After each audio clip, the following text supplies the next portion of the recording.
We're going to jump right in. I know a number of people will join us here throughout my intro, but I want to thank everybody for joining us today for this Tuesday, March 7th. We're excited to have everybody with us. I'm Robert Theobald, Small Business Ombudsman and Vice President of Small Business Services here at the Arizona Commerce Authority, and we're excited to have you with us today. And as we always do, we like to start by recognizing all of our community partners. We couldn't do these boot camp sessions without them, their time, their effort, and their expertise. This is just a sample of all of our community partners. We have quite a few, over 120, have helped with the boot camp series, so we're grateful for them. For those new to the Small Business Boot Camp, it is a webinar designed to help small businesses prepare, plan, and grow. It is also a statewide initiative supported by all of our community partners. And not only is it our Tuesday morning 9 a.m. webinars, it is a content library and a series of workshops. So we talk about the workshops as they come up. We just had some a couple weeks ago. We've got more planned for the next quarter. And those will come out via email or on our intros for the boot camp. But let me share a little bit about the content library, because this is an amazing tool. The content library is where we house all of our recorded webinars. So starting from the very beginning of the boot camp, we've recorded all of our webinars, and we have well over 250 recorded webinar sessions available to you at no cost, and you can access them at any time through our website. So on the Small Business Bootcamp webpage, you can scroll to the bottom of the page and you will find the content library. There you can either click on one of the headings there for like accounting, business resources, etc., and sort by one of those 7 categories. Or if you just click view more webinars, you'll get the entire listing of the content library, all 250 plus. And you can then see those and find the ones you're looking for. If you can't find something you're looking for, feel free to reach out to us and I can either guide you to that session directly, or it may actually be a topic that we haven't done and I can add it to our list of things to cover in the boot camp. The ACA also has a number of programs to help support small businesses. Our small business services, our workforce, and our Arizona MEP, our manufacturing extension partnership. These are all great programs to help support small businesses throughout the state. We also have our small business checklist. This is designed for all those entrepreneurs that are looking to start a business or expand your business into existing areas. It helps identify the commonly requested licensing, registration, and compliance requirements at the local, state, and federal levels. It also includes a lot of other additional information to help you start and run your business. So we're going to jump into some quick updates to share with you. One, don't forget to get a jump on your taxes. We're going to post links for these topics here in the chat, so you can click on those to access those websites. But the IRS has a great website to help small businesses with get a jump on their taxes, knowing some of the rules and regulations to help you out. Also, for those businesses in the city of Mesa or might be doing some work in Mesa and want to share their feedback, the city of Mesa is doing a small business survey or a small business space they're working on in downtown Mesa. So please share your feedback on that business survey. You'll post that in the chat.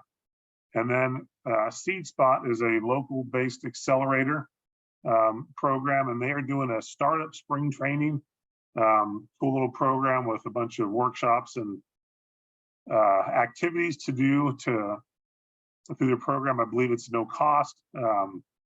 It's a really cool piece. The boot camp will have a couple sessions that'll be part of that spring training program. And if you get through all the bases in that program, you can, there are some rewards for doing all of it. So take a look at that. So with that, we want to jump into our upcoming sessions. On the 14th, we have sales and marketing, best of enemies or trusted partners. Really be comparing sales versus marketing and how they differ and how they're alike. So it's going to be a great session. And then on Tuesday, the 21st, we start our first of 3 sessions we're going to do with the Access Accelerator, which is a federal program and talk about introduction to government contracting. So there's 3 series we'll do. The second parts are in March and the third part as well. But to help businesses identify the local government contracting opportunities and maybe it'll help your business grow. Also on Tuesday, March 21st in the evening is our March Spanish language webinar. So we're excited to have that one again. And then on Tuesday, March 28th, we're having a great session with our friends from the Black Chamber. Robin Reed, he's president of the Black Chamber. He is an awesome presenter, and he's going to share the smog strategies to get a clear view of your business. So please join us for that. Now we have a lot of other great webinars scheduled throughout this year, again, every Tuesday morning, so join us for those. And with that, we'll jump into today's sessions. We've got a new presenter for us. We're excited to have him with us. We have Willie Campos. He's the principal owner and strategist at Sophisticated Marketing Solutions. And he's going to talk some marketing with us today. So Willie, I'm going to stop sharing my screen and turn the time over to you. Thanks. It's good to meet everyone. So let me go ahead and make sure I share my screen. Okay, and just to kind of go over what Robert mentioned, started a small marketing agency back in early 2019, right before COVID, about a year before COVID really hit. Our initial strategy was to target businesses who wanted to help the target the Spanish-speaking audiences. Apparently with COVID, that really changed our strategy and we had to adjust, and I'll kind of mention that throughout the presentation. So we had to adjust our strategy, completely change, and that had to do with just a lot of businesses really striving to having that online presence. Little history on myself. I've worked for some large agencies, some large national agencies. I also have a bachelor's and master's in marketing from the University of Texas in Dallas. I have a family of all girls, so my wife and 3 daughters. So surrounded by girls all day, every day. We are a virtual company since day one, so that kind of fit in also with COVID, where we were already doing it for a year. So with that, I'll just go a little overview of what we're going to discuss. So we'll start off with kind of explaining the difference between a marketing strategy and a marketing plan. A lot of times that kind of gets intertwined and used for the same thing, but there is a big difference. From there, we'll go into the steps of creating a marketing strategy, which includes conducting market research, defining your target audience, determining your unique value proposition, setting marketing goals and your objectives, and developing a competitive analysis. Then we also want to determine your marketing mix, how to allocate your budget, and finally implementing and evaluating your strategy. So what's the difference between a marketing strategy and a marketing plan? Well, a marketing plan is going to answer the questions what, when, how, and where. It's more of a detailed blueprint on how to execute and achieve the marketing objectives. While marketing strategy is more of a broader plan that outlines the overall approach. It does include specific goals, objectives as well, general tactics, your target market, the competitive landscape, and key differentiators for your business. So the steps in creating a marketing strategy, it starts off with conducting market research. So you want to gather as much information about your target market, your competitors, and any industry trends that can be relevant and helpful for developing your strategy. You then define your target audience by identifying the specific group of customers you want to reach with your marketing efforts. From there, you determine your unique value proposition. In some cases, you may have your unique value proposition prior to doing any market research or defining your target audience, but this is what sets your product or your service apart from your competition and what benefits it provides to your target audience. From there, you'll set your marketing goals and objectives. You want to determine what you want to achieve with these marketing efforts. So it could be an increase in sales, maybe it's an increase in brand awareness. And then you develop a competitive analysis. By conducting a SWOT analysis, you identify the strengths and weaknesses of your competition and how you can differentiate yourself. So you also have to determine your marketing mix. So you choose the specific tactics that you want to reach your target audience, such as advertising, content strategy, or content marketing, social media, events, and so on. You then allocate your budget by determining how much money you'll spend on each aspect of your marketing mix.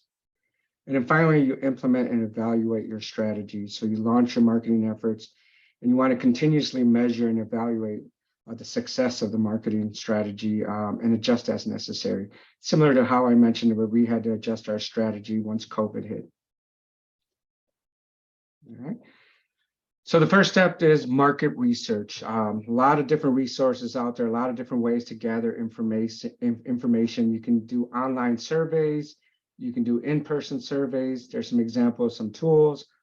If you have the capability of doing focus groups to gather qualitative insights and feedback, that's a great way as well.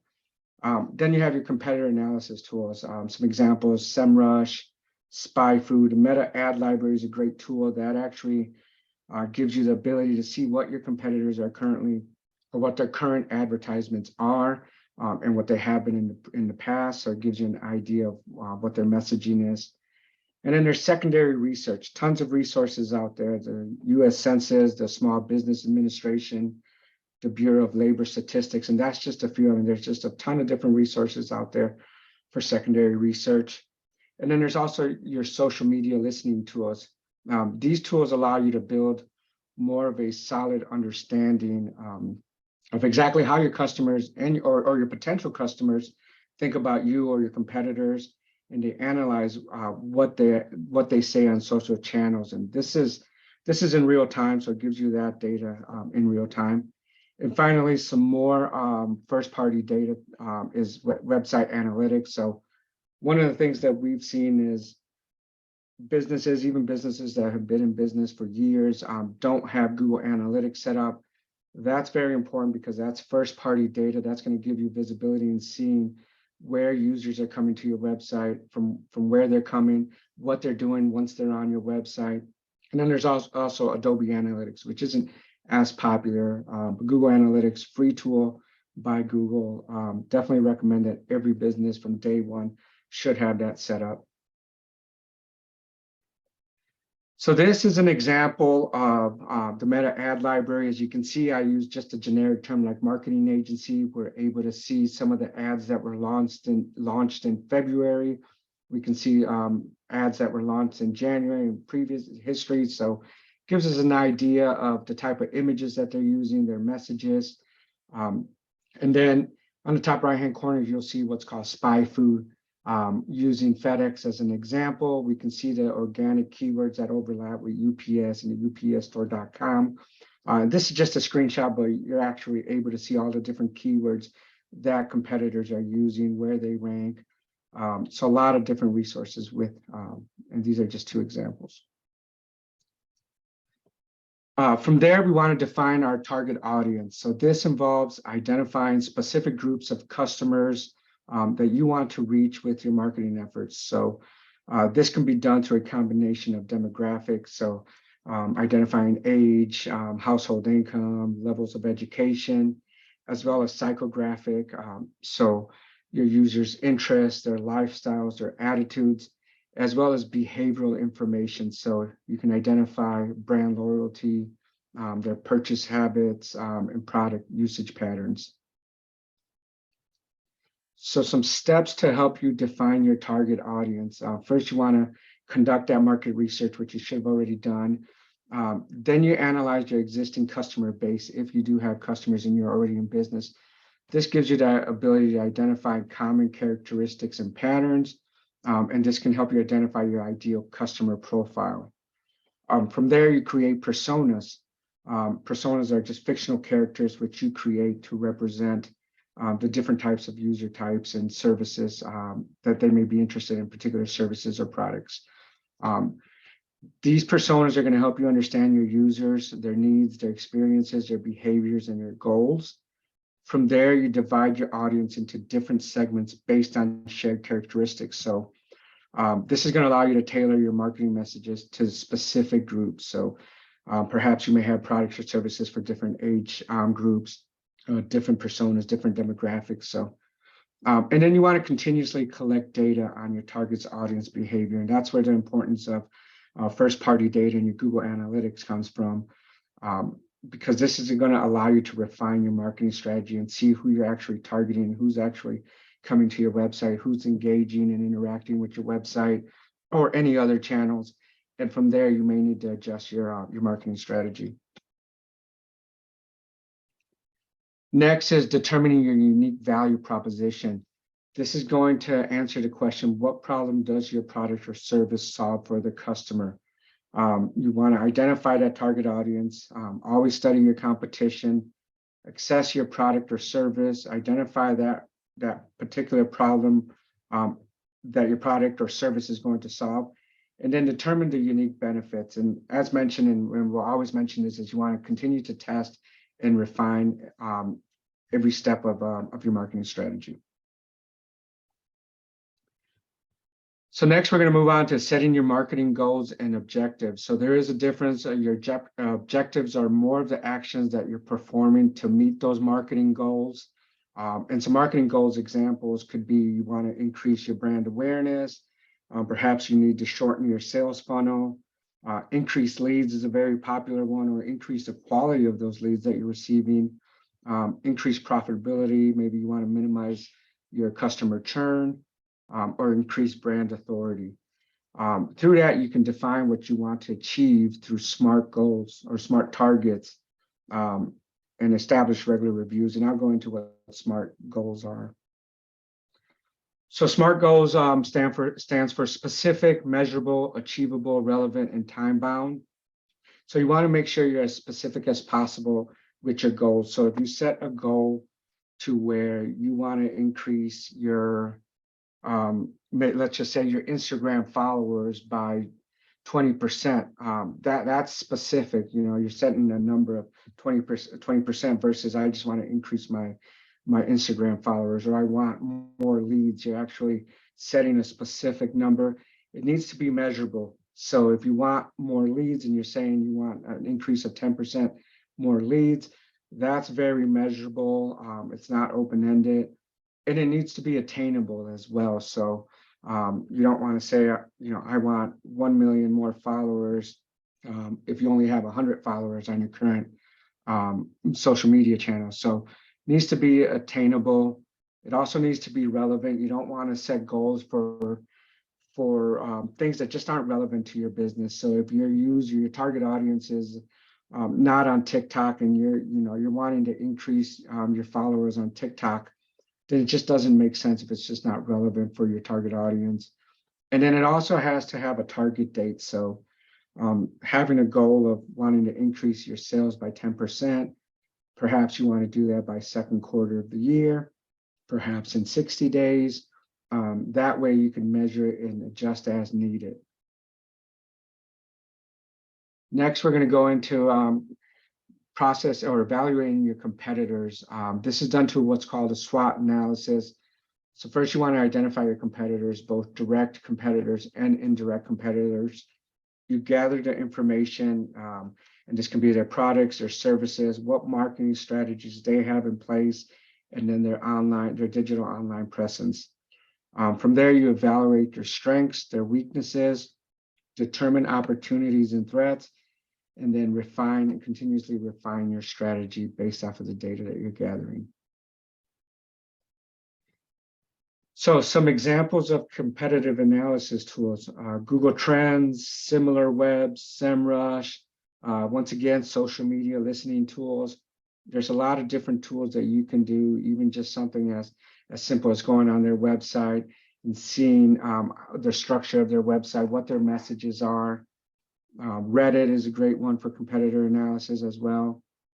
And then on this next slide, just a couple examples of some of the tools that we use. So SimilarWeb, once again, an example would be FedEx.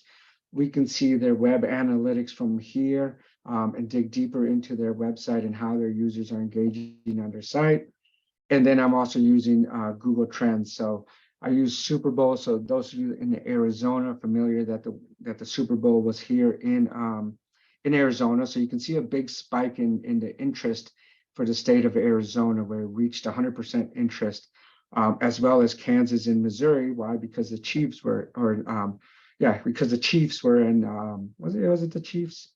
Yes, the Chiefs were in the Super Bowl, and then Philadelphia as well. So you'll see Pennsylvania there. Those three in 4 states had the highest increase in search volume for the Super Bowl.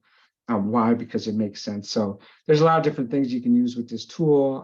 If you're looking at keywords or maybe popular hot topics that are trending, what was trending in previous years, you can look at previous years. It just gives you a better idea of what's trending on the web. So now we'll go into the marketing mix. This refers to the 4 Ps, which is your product, your price, your promotion, and your place. Product, you want to consider the features, the benefits, and the target audience of your product or service.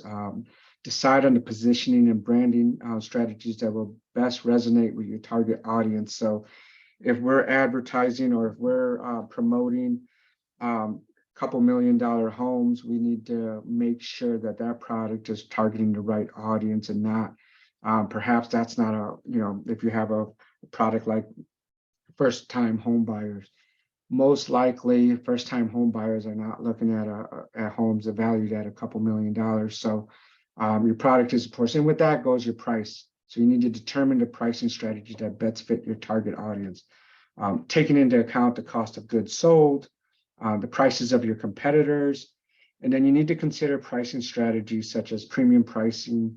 Are you going to be value-based pricing or penetration pricing just to get a larger volume in the beginning? And then your promotion. Decide on the best mix of marketing channels to reach your target audience. And that can include advertising, public relations, sales promotions, direct marketing, and obviously digital marketing as well. Place is your distribution. You want to decide on the most effective distribution channels to reach your target audience, including your online, if you're brick and mortar stores, or any other physical locations if you're doing events, as an example. Consider the logistics and supply chain considerations for getting your product to market, especially if you're a physical product and not a service. So the marketing mix, how do you determine the most effective channels? So you want to analyze each channel's effectiveness based on the factors such as if there's cost to it, the accessibility, the reach, the amount of reach, customer experience, and then where your competition is as well. Consider which channels would be most cost effective and efficient to reach that target audience while generating your highest return on investment. And then evaluate the overall effectiveness of each channel and select the most appropriate one based on your business needs and goals. So you also want to monitor and adjust your channels on a regular basis. Continuously monitor your sales, your customer feedback to determine the effectiveness of each channel. And what that means is if you're in a particular social media channel and you're spending a lot of efforts there and you're not seeing a lot of engagement, then perhaps that's not the right channel to be in. You adjust your distribution channels as necessary as well to help you improve your performance and meet those goals that you set up. So just a quick overview of the 6 steps to use how to use the 4 Ps. Align your product to serve specific customer needs. Find out where your target audience is actually at. So are they on particular channels? Are they at particular events? Determine a price for your product. That's important. We've seen a lot of businesses that still don't have a set price for their clients, and this is basically for service industries, but they kind of fluctuate. Determine your messaging and your channels. Make sure all the pieces fit together, and then revisit over time to see if you need to make any type of adjustments. So budget. This is how we would normally set a budget. We start off by doing the marketing research, having our marketing goals, which we should have already established. We then conduct that competitive analysis so we understand our competitors, the marketing strategies, and then we can allocate resources accordingly. We consider the strengths and weaknesses of each element of our marketing mix, and then we allocate the budget. And then we want to determine the most cost-effective channels to reach our target audience. We focus on the activities that have the greatest impact on our marketing goals. And then we continuously review and adjust our budget as needed based on the effectiveness and the performance of those particular channels and our goals. So implementing our marketing strategy and evaluating your performance is the final step. We want to create a detailed plan that outlines the steps required to implement our marketing strategy. This should include a timeline, a budget, specific actions for each marketing mix element. And then we allocate those necessary resources, and that could be personnel, could be budget, technology to support the implementation of our marketing strategy. We then execute the plan as per the timeline. We regularly monitor and adjust as necessary to ensure that our marketing efforts remain on track. As I mentioned previously, and I'll continue to mention, there's a lot of times where you're going to have to adjust your marketing strategy based off of external factors, and sometimes it could be internal factors as well. And then we use key performance indicators, so your KPIs to track the progress and measure the success of our marketing efforts. Or our KPIs can include anything such as website traffic, leads generated, sales revenue, engagement, return on ad spend, return on investment. So a lot of different KPIs depending on what's important to you and what's important to your business and what you set as your goals. And it's fairly, looks like I kind of went through that a little bit faster than expected. I apologize, but I guess we can open it up for questions. Excellent. So if you have questions for Willie, post them in the Q&A at the bottom of your screen. And so we won't get them mixed up in the chat, but we have a lot of time. There's a lot of information that Willie covered there, so feel free to ask. We can go back to different slides and review some of that stuff. So please post up your questions. And Willie, we have a couple already in there. So the first one is, do you all have people within your programs that help businesses work with Google Analytics? I haven't, but don't know how to use it. Yeah, that's a great question. So Google Analytics is a very important tool that every business, every business needs to have and needs to be able to analyze their web traffic. So we have individuals. We also educate others on how to use Google Analytics. It's probably one of the most important tools to be able to have, especially when it comes to first-party data. But yeah, definitely. If not, there's tons of resources out there. Google themselves has what's called Google Analytics, so they teach you how to utilize, how to set it up, how to pull reports, and how to analyze that data. So hopefully that answered your question. But yeah, we have people internally and small businesses. I think it's very hard for them sometimes because there's just so many things that they're trying to do. But that's one of the things is they forget. They set up nice websites, or they pay someone to set up nice websites, and they just don't set up any type of web traffic analytics on their site. And years can go down the road, and they have no data, and they don't know where their customers or where their users are coming from. They don't know what they're doing once they're on the website. But yeah, definitely, if you need, you can always reach out to us, and we can help you set it up. We can send you resources on how to set up Google Analytics. But definitely a very, very great tool to be able to use. And it's free of charge as of right now. That may change in the future. And there is a paid version, but that's enterprise level. You can use Adobe Analytics as well. That's a paid version too. But did that answer your question? We have another one that ties in with that one too, so that may help with some additional context. It says, what are some suggested tools, apps, programs to review web and social media reach and audience outside of the app itself? I know Chartbeat, and we'll review that, but are there others? Yeah, so the first one for web analytics is Google Analytics is something we're always going to recommend because it's first. That's going to give you your data sources of where users are coming from. When it comes to social media tools, there's a lot of Hootsuite, Buffer. You don't necessarily need to go into the channels, but yeah, just doing a Google search on some of those free tools, the free versions you can use it even of the paid tools. That's going to give you all of the data that you definitely need. There's so many companies out there that offer, a free version of their paid software to analyze what, when it comes to social media, when it comes to paid advertising, when it comes to just a lot of different things that you can, that you can research and find that information. Google Analytics, like I mentioned, free tool.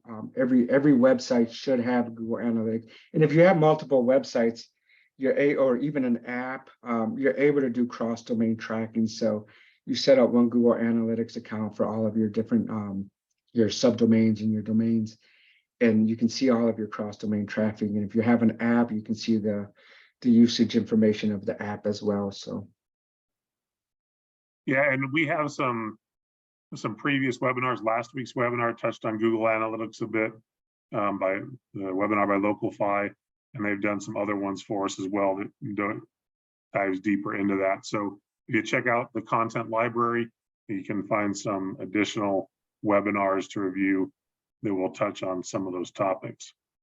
So let's see.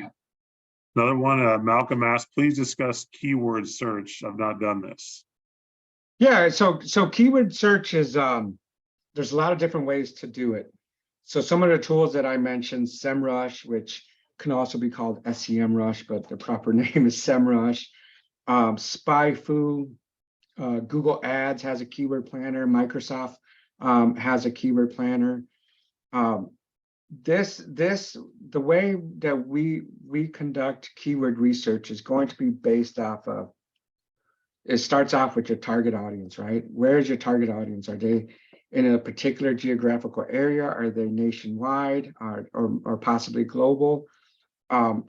These tools will allow you to put in your competitors' domains and see exactly which keywords, and that's just a handful. I mean, there's dozens and dozens of companies out there, software, but that's going to allow you to see what keywords your competitors are currently ranking for, what the search volume of those keywords are in a particular region, or if you're targeting the entire United States. And it's going to give you ideas on what keywords you want to target based off of those competitors. You can do exactly the same thing by just plugging in particular keywords that you want to target. So if you're an HVAC company in Phoenix, you can put in keywords like, air conditioning repair in Phoenix, air conditioning repair in Gilbert. And you can see the search volume, the level of difficulty based off of competition. You can see what others are bidding on those, all organic and paid on the paid side. So if you type in those keywords or you're seeing the keywords, these tools are also going to give you what the average cost per click of those particular keywords are if you were to do any type of paid advertising. If not, it'll give you all of that organic data. So plenty of tools for keyword research. There's also one of the things I didn't mention is what's called Google Search Console. That's another important must-have when it comes to websites. So what Google Search Console is, it's a free tool from Google that allows you to see how your website is currently ranking, how each page is ranking, what keywords are driving users to your page, what keywords are currently receiving impressions, what keywords are where you rank, where each page and each keyword ranks in the search engine results page. So very, very important tool, Search Console, because it is going to give you all of that data and it's free to use. You'll be able to analyze how you're currently doing, what keywords, because you may be, we see this quite often where someone will create a blog, and that blog is bringing in great traffic. But when we look at the keywords are not relevant to their type of product. So even though it's bringing traffic to your website, it's not relevant. And it just gives you a better understanding of those particular keywords. But yeah, I would start probably with some of the free tools. Google Ads is going to have a keyword planner. SEMrush gives you a trial, so you can use that. There's just a ton of software out there or programs for keyword research.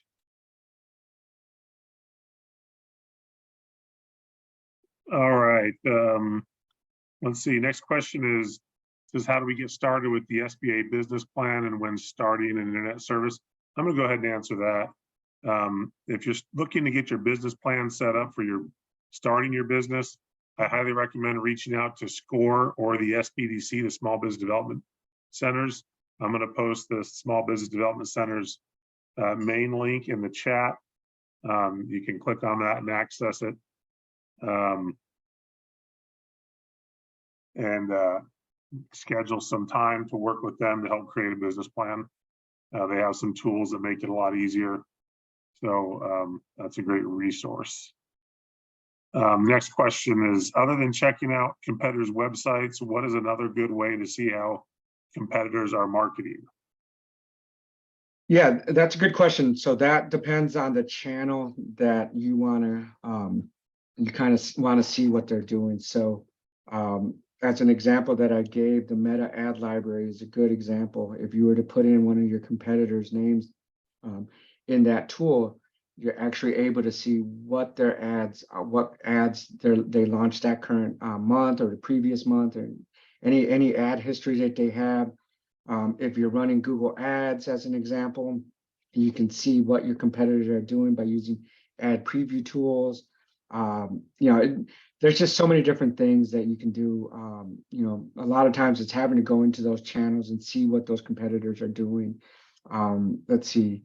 If you go into Google as a good example, and I don't think a lot of people know about this, but if you do a search in Google, the very first options are always going to be your ads, your sponsored advertising. Those three dots, if you were to click on that, you'll be able to see something that says see more ads by this advertiser. And you can actually see all of the ads that advertiser is running, and not just in Google, but if they're running Google display ads, if they're running YouTube, and you can see all of that, as well as it'll give you examples of others that are very similar to that particular advertiser. So in a lot of cases, it's going into those channels and seeing if they have a tool to see what your competitors are currently doing when it comes to advertising. All right, let's see. We've got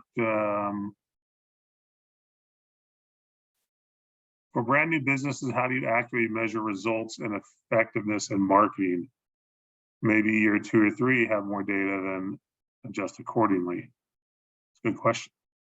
What was the question again? I'm sorry. For a brand new business, how do you accurately measure results and effective marketing? Yeah, so if you're a brand new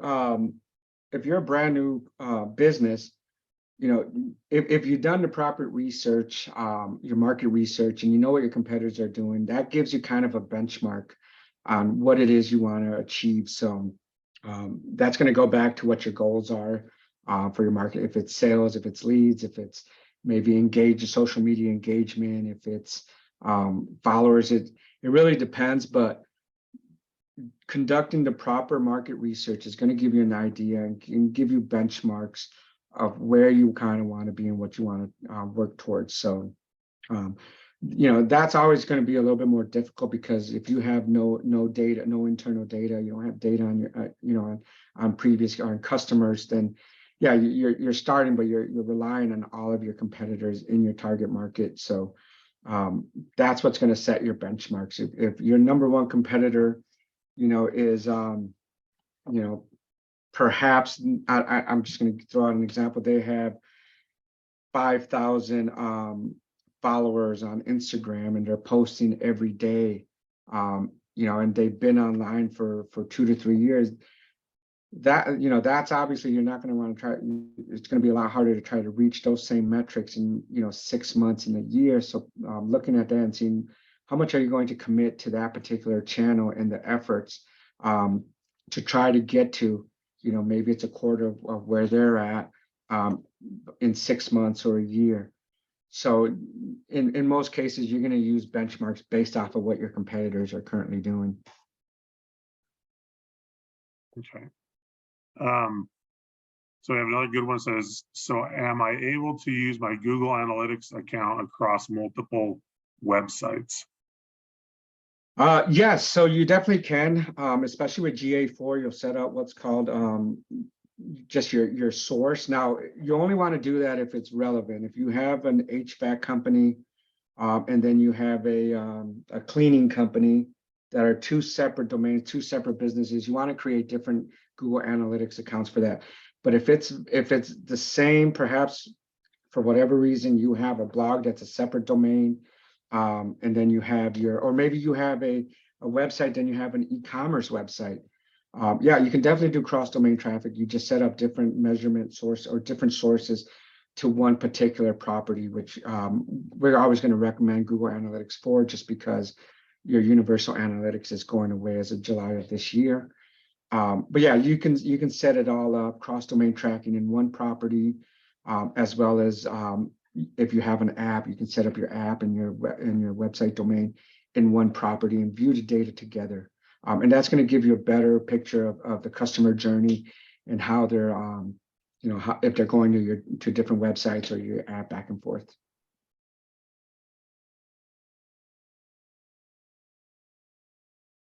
Okay, so what are your thoughts about boosting social media ads for brand awareness for a new company? Is it worth it, or do you suggest focusing on other goals? So that depends on your marketing goals. So when it comes to boosting social media posts, and you kind of mentioned it, it's mainly for brand awareness or trying to get awareness on that particular post, depending on what the subject is, if it's an event. In most cases, those type of posts are going to have micro conversions, which we call your micro conversions. Could be a like, a follow of your business profile, but when it comes to like lead generation or sales, we don't see those to be as effective. You'll get a lot of impressions and for a very low cost when it comes to boosting those posts, but it's going to go back to what your initial goals are of that post. If it's brand awareness, and yeah, then definitely that's going to work. But if it's something like you want to generate leads or you want to increase your revenue and you want to get sales, in most cases, a post isn't going to work for something like that, or boosting your post. So, always revisit what your end goal is. What is it that you're trying to achieve based off of that marketing initiative? And if it's going to lead that user to take an action that you want them, that's going to be part of your goal, then yes, definitely consider that. If not, then you may want to reconsider a different tactic, whether it's a different channel or just a different type of advertising on Facebook, as an example, or LinkedIn or any of these channels. Hey, Willie, can you go back to one of your first slide on marketing strategies?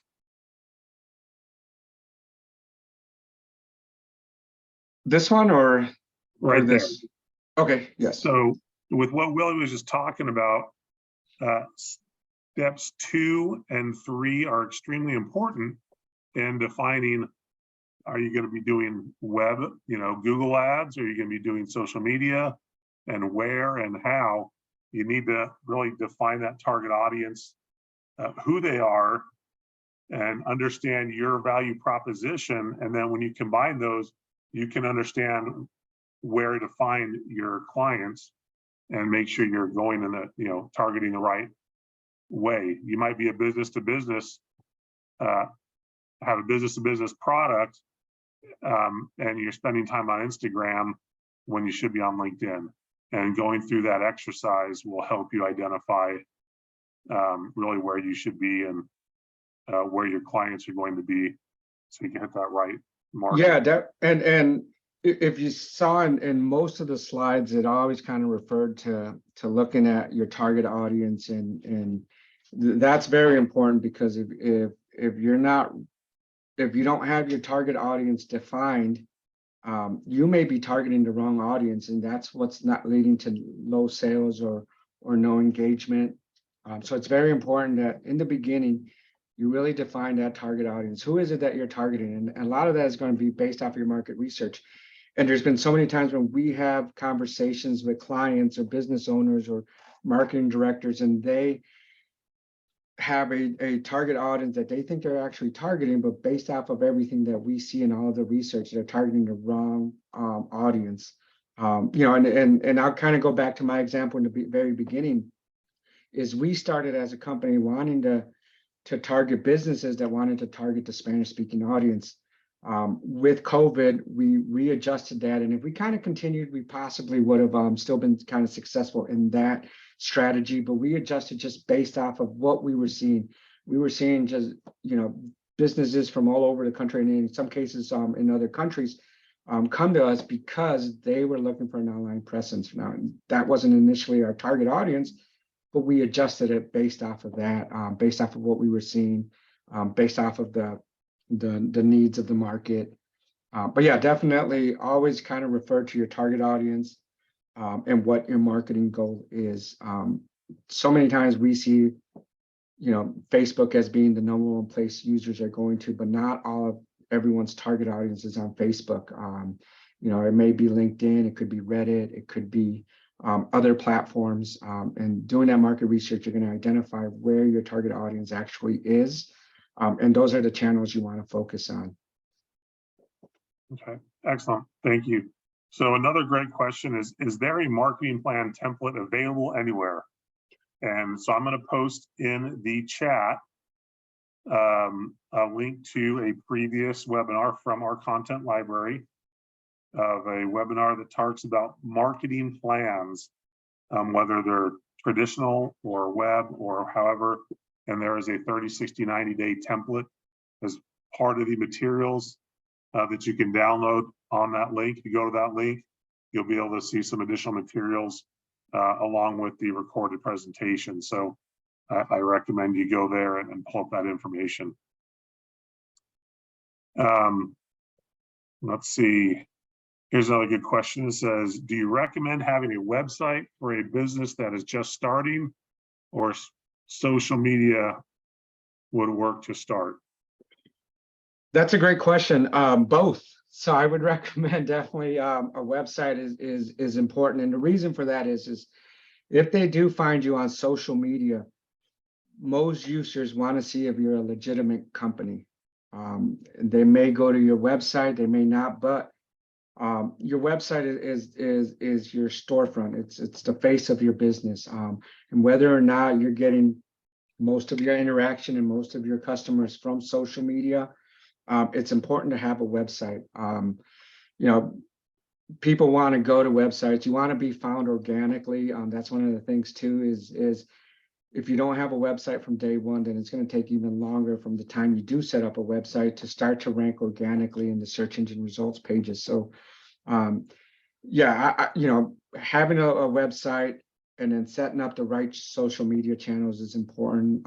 You do that market research, you're going to know which social media channels to set up first versus others. If you're targeting senior citizens as an example, most likely they're not on TikTok. So, that shouldn't be a priority to set up your TikTok or a Snapchat account for your business. You've done the research, you've identified where that target audience is, so you know what channels. But your website is just as important because it's going to give you so much data. You're going to start to see how users are finding your business, what they're searching for to find your business.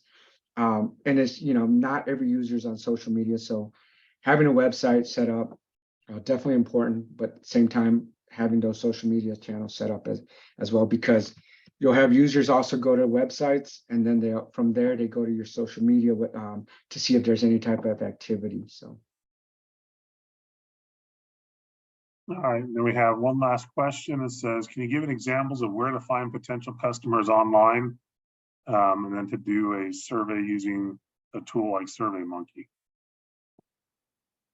To find potential customers online, I think that depends on your product or your service and your target audience. Once again, if I'm selling particular widgets, perhaps they're on Amazon, perhaps they're on Walmart Marketplace or eBay. If I'm a service-based company, whether it's doing consulting or another type of service, maybe if it's B2B, maybe they're on LinkedIn, right? So that's how you're going to identify where your target audience is, where you're going to generate leads from, is where your users are. if I want to target, let's just say the top 40% of household incomes, ages 24 to 45, most of those users are probably going to be on Facebook or Instagram. But it just honestly depends on where your target audience is. For some users or for some target audience, Google's not the right choice. For some it is, it could be Reddit. It's going back to your market research and where your target audience is. But as an example, just for where to find leads, it's hard to say, because without knowing the type of business that you have, then yeah. Excellent. Great way. We don't have any more questions. So with that, we have a great Q&A session. So thank you to all those that posed your questions in there. We will go ahead and wrap up. We want to thank everybody for being here with us. We want to thank Willie for sharing his time and his expertise. And we hope everybody has a great week, and we hope to see you next Tuesday for our next boot camp. Until then, we will see you later. Thank you. Bye, everyone.